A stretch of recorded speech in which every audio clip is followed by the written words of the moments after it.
Shalom everyone at once again, today's vlog. Kung kayo ay marunong at mahilig kumanta, pag-aaralan natin ang conjugation ng infinitive to sing. In Hebrew, lashir.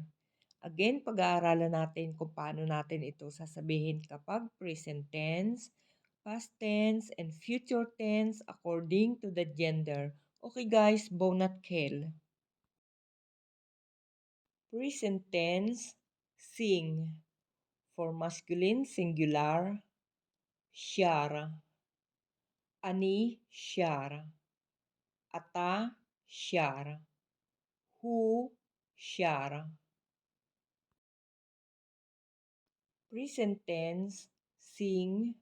For feminine singular, shara. Ani, shara. At, shara. He, shara.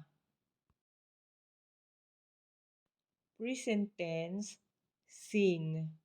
For masculine plural or mixed gender, sharim. Anachnu, sharim. Atem, sharim.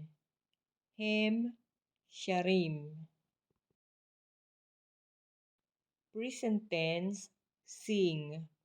For feminine plural, sharot. Anachnu, sharot. Aten, sharot. Hen, sharot. For past tense, sang. Sharti. Sharta. Shart. Shara. Shara. Sharnu. Shartem. Sharten. Sharu. Sharu.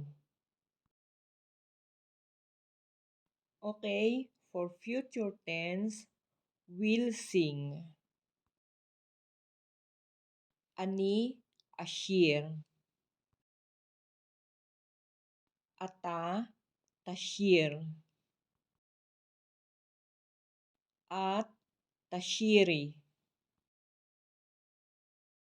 Hu, yashir. He, tashir. Anachnu, nashir. Atem, tashiru.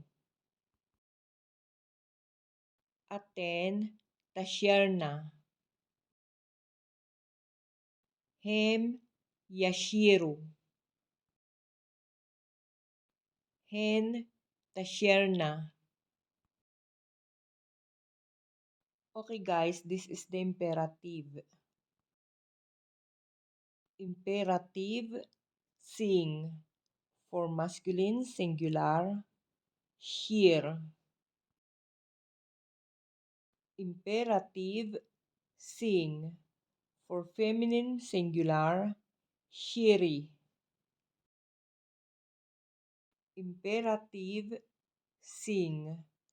For masculine plural, shiru. Imperative, sing. For feminine plural, shirna. Okay guys, this is the end for today's vlog at gaya na lagi kong sinasabi, enjoy to learn Hebrew at sa mga stress na sa mga alaga, tashiro para mabawasan ang stress. Okay guys, please don't forget to like, share, comment, and subscribe and hit the notification bell para lagi kayong ma-notify kapag may bagong upload na videos.